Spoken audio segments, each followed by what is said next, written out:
लोगों, जैसे कपड़ों का सीजन आता है, टेलरों का सीजन आता है, फलों का सीजन आता है, एक सीजन नेकियों का भी आता है, एक सीजन मगफिरत का भी आता है, एक सीजन जन्नती बनने का भी आता है, एक सीजन अल्लाह को राजी करने का भी आता है।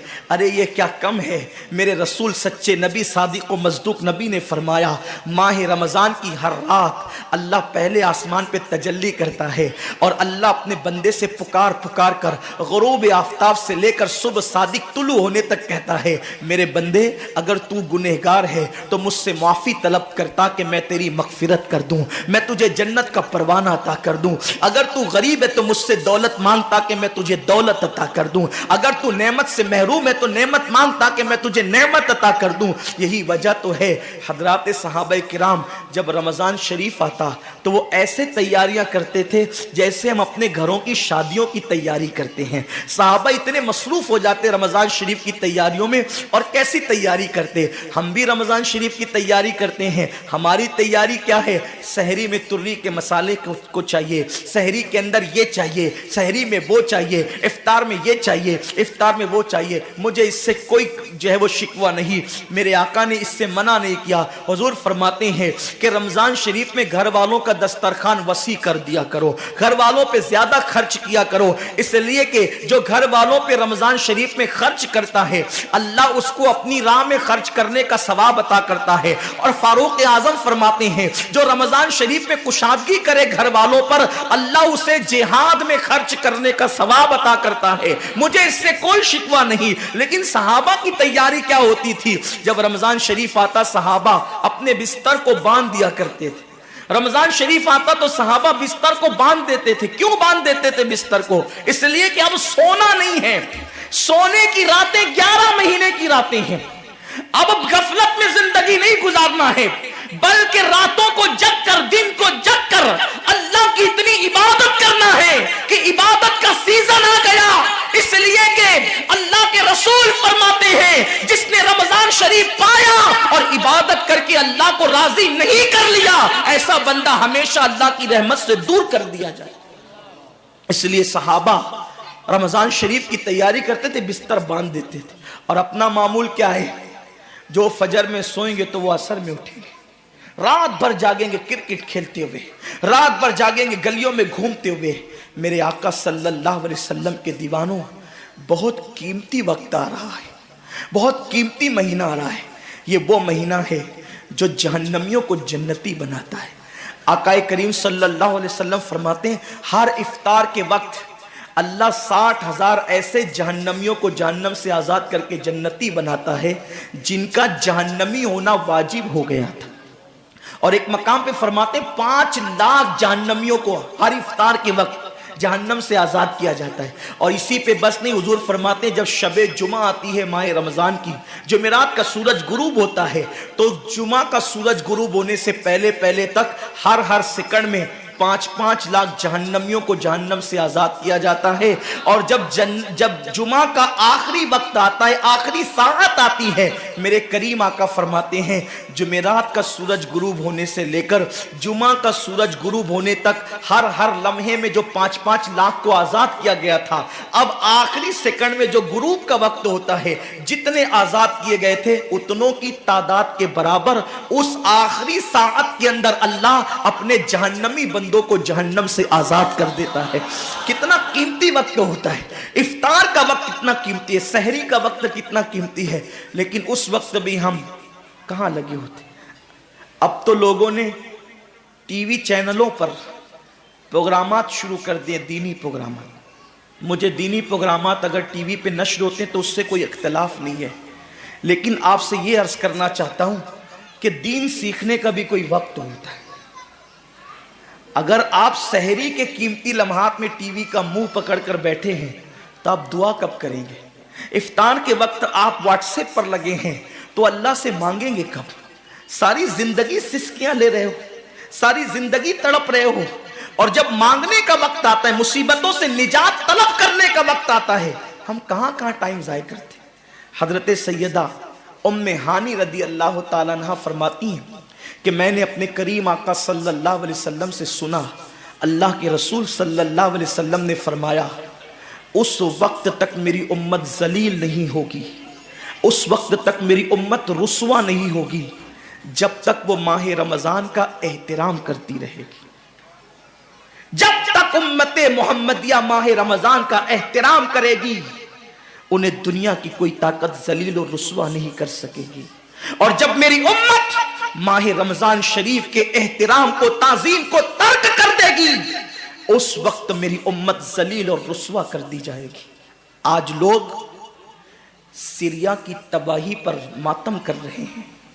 आज लोग यमन की घरों को आग में जलने के हवाले से बेकरारी का इजहार कर रहे हैं।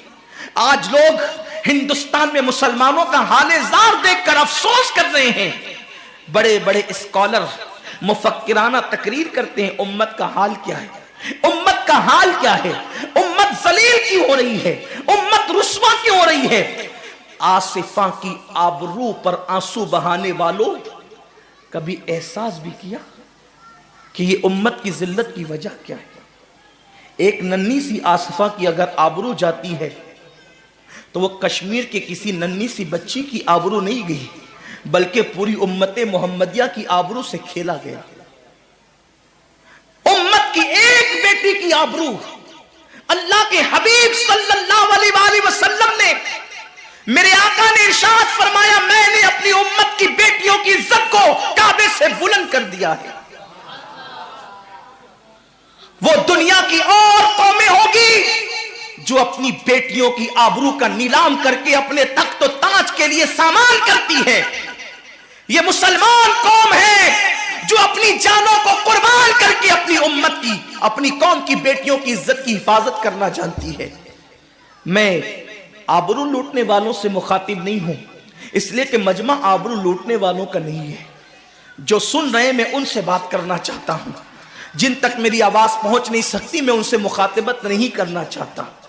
अहले सियासत के मामलात जाने, जालिम अपने जुल्म के अंजाम को पहुंचने के लिए तैयार रहे, कैफरे किरदार तक के काफिर अपने कुफ्र के अंजाम को पहुंचने के लिए तैयार रहे। मैंने उनसे कोई गुफ्तगू नहीं करना, लेकिन आज किसी कौम की बेटी की अगर आबरू को लूट करके उम्मत को जलील करने की कोशिश की जा रही है, अगर तुम्हारे घरों को जलाकर तुम्हें बेघर करने की कोशिश की जा रही है, अगर तुम्हें तबाही के दहाने पर पहुंचाने की कोशिश की जा रही है, अगर तुम्हें गुर्बत की सतह से नीचे गिराकर तुम्हारे ईमान को छीनने की कोशिश की जा रही है, तो कब तक दूसरों पर उंगली उठाते रहोगे। मेरी कौम के जवानों, अल्लाह के हबीब ने आज से 1450 साल पहले तुम्हारी जिल्लत और रुस्वाई का सबब बयान किया।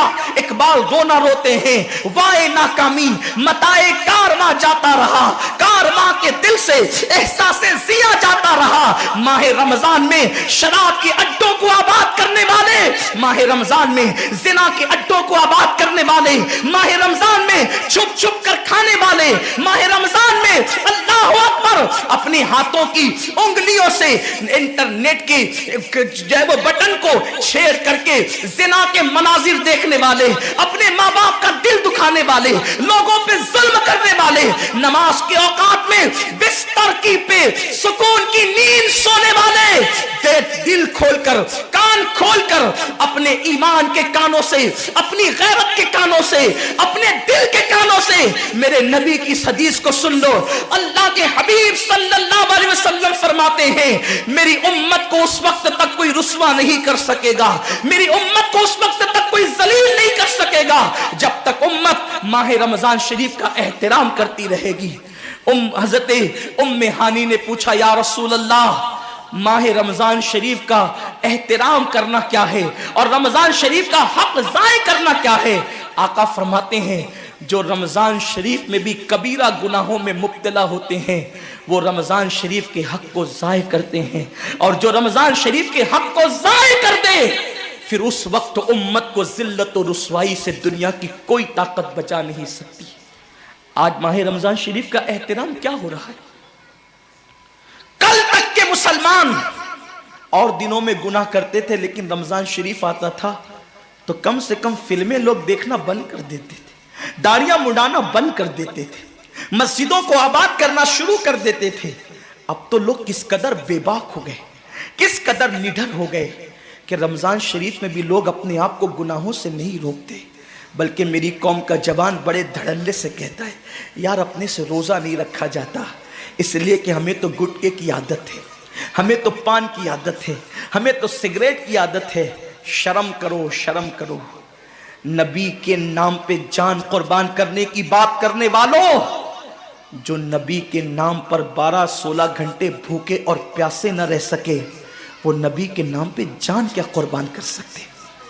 और जब से तुमने एहतराम रमजानुल मुबारक तर्क कर दिया, तुम्हारी आबरू को लोगों ने खेल बना लिया। और अब तो लोगों को एहसास से गुनाह भी नहीं रहा, एहसास से जुर्म भी नहीं रहा। गुनाह के साथ अगर एहसास से गुनाह इंसान की जिंदगी में है तो इंसान अपने आप को गुनाहों से बचा लेता है। लेकिन अब हमारे अंदर एहसास से गुनाह नहीं, अब तो हम गुनाह को हुनर समझते हैं, अब तो हम गुनाहों को फैशन समझते हैं। एहसास से गुनाह क्या है? अगर इंसान गुनहगार हो और एहसास से गुनाह भी हो तो वो एक न एक दिन सुधर जाता है, वो एक न एक दिन संवर जाता है। हमारे पास एहसास से गुनाह खत्म हो गया।